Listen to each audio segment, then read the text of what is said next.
it's dope to see you making content. Like that was one of the joys today, being in the car and like you setting up cameras and you setting up audio. You're making content today. What's like the what's the push to like still go? Well, I mean, I just love music. I love the art. Right. You know, when I see, like, first of all, I love creating the art. When I see individuals like yourself that are something that I actually like I'm like, yo, I like what he's doing and I like what I'm hearing. I like how it resonates with me. It motivates me even more. But I just love making music. I'm an artist, you know. Right. I'm also smart enough to handle my business in a way where I'm like, okay, you know what? You said it when we were talking earlier. It's like, look, if you have a talent, if you say you're a rapper, nigga, rap. You know what I'm saying? Right. Like, there's really no way, there's really nothing to stop you. Nothing. You got to go out there and create it. Like, I was like, okay, you know, we set it up. Boom. It's easy. We go out, we do the lock lift, we create the content, we keep it moving, whether it's in a car, whether like you on top of your roof, you know, you create the content. And if it's dope, it's going to resonate with people. And to me, excuse me, one of the things that I thought was dope, and I was telling you this earlier when I came by the pergola, was that when you guys were dropping this game on these free game Fridays, I was like, I had did lock lift before, and it always did well whenever I would repost it on social media. But when you guys were explaining it, it kind of validated something in me that I had questions about. I was like, should I do this shit or should I be doing this? You know, because sometimes as artists we have so many ideas. Right. And I was like, well, what should I focus on more? And I was like, well, the algorithm, the people are telling me what to focus on. It already worked. It's already working. Why am I trying to go against that, create it, and focus on it? So I was like, you know what? The next album or the next projects I do, I'm gonna just do a lock lift for every song. I'm gonna do it in different ways. I'm gonna record them. I'm gonna create content in different ways. And I'm gonna be like, I'm gonna invite artists. Why don't I bring artists in and be like, all right, I got these collaborations with all these dope artists that I know.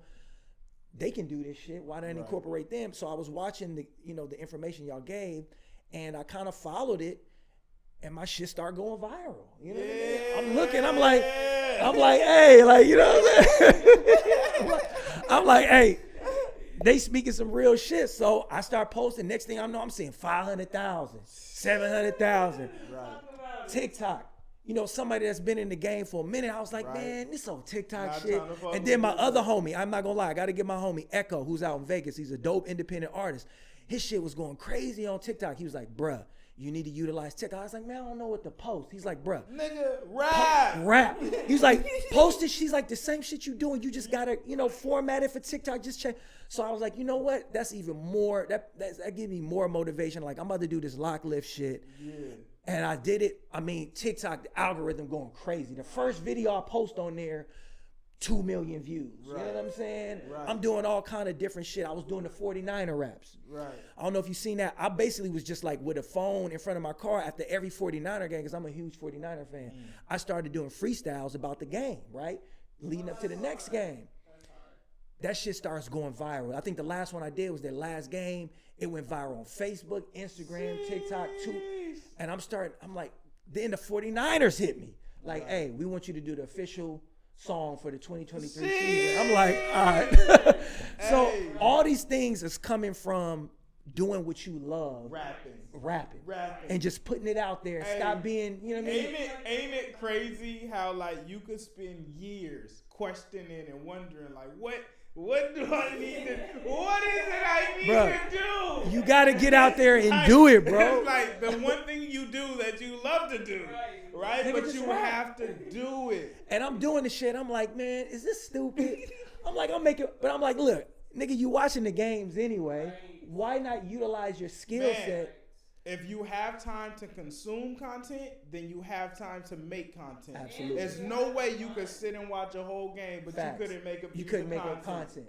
Facts. You was having fun making it. And right. That's why that shit went. Because you was out there and you enjoyed what you were doing, and people could feel that through the phone. And that's, bro, sometimes that shit matters more than the content itself. We had met these people yesterday. They were doing an interview, Central Valley Podcast. Okay. And they just had a great spirit. And I was telling them, like, bruh, that's going to be further than any interview you do. Like, people just love you. When that energy is there, like you say, you love the Niners. So that pours out into it. Like, Man, when you do what you love to do, that's the easy. way. That's the way. It becomes easy. You don't have to start thinking. You ain't got to learn how to do the newest dance. No. Niggas on Bro, there. See, that's what I was telling niggas, because I be talking to some of my homies, you know, and they be like, man, TikTok, man, I don't want to be doing no dance and shit. I'm like, dude, you ain't got to do that. You ain't got to dance. Just do what you do. Figure out what you do. It's the same shit, and people will gravitate. If you love it, somebody else probably love it. So, you know what I mean? Let them come in. They'll come and find you with it. Are you putting all of this stuff on streaming? Yeah, absolutely. Hell yeah. Are you still distroing through Empire? No. So I work with another company out of New York, Foundation Media. You know what I'm saying? Yep, I've had a nice little relationship with them. They kind of, help me with certain things. So yeah, it's been easy. Yeah. Dope. Have you done a distro deal like with him, with Foundation? Yeah, that's what I'm working with now. Tight. Absolutely. Yeah. Yeah, I fuck with distro deals. Yeah. It's easy, and it's non-exclusive. I've done other deals. I went and did projects with other little record labels. I've done other things separate with other artists. Exactly. You know what I mean? I think that for every artist, that your basis, before you even go do the big deal, get a distro deal, a non-exclusive, where you could just drop your shit on the side, and that's a great building block. Because you could go do the one-offs, but it's like you always got this. And like the distros are becoming so equipped now in advance that they have the paper to give you, and if they don't, they got the resource to at least get you to the paper. You feel me? Yeah, for sure. Hell yeah.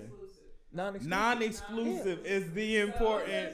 Hey, the game important. The game is so diverse now. It's so many different platforms. People, I mean, they got to understand. Unless they putting serious bread in front of you, then why would you, you know what I mean, lock yourself down into one thing?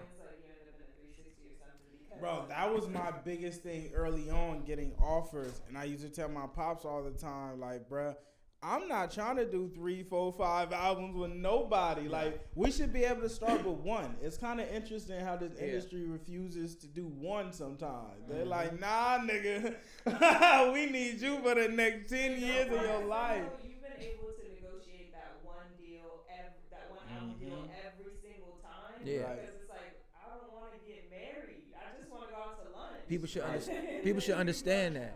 Right. Yeah, they should understand, because the game is just different now. It's not like it was even 10 years ago, 15 years ago, 20 years. It's like it's different because there's so many ways to release your content, your music. I mean, you could be making music, but then you do something totally different on social media. Like, so all these things are viable to your brand. So labels, they understand that, unless they're going to come with a super big bag or a super deal like that, then, artists you better off staying independent, non-exclusive. You can take your music to, wherever you go. DistroKid, CD Baby, whatever. Do a distro deal with one of these whatever you want to do. Have you seen like the major label system change very much since? I mean, because you were in it very early when they were still pressing vinyls to now. Have you seen any like major? I haven't really dealt with any major labels since probably like 2017, 2018. That was, since then social media, it's changed.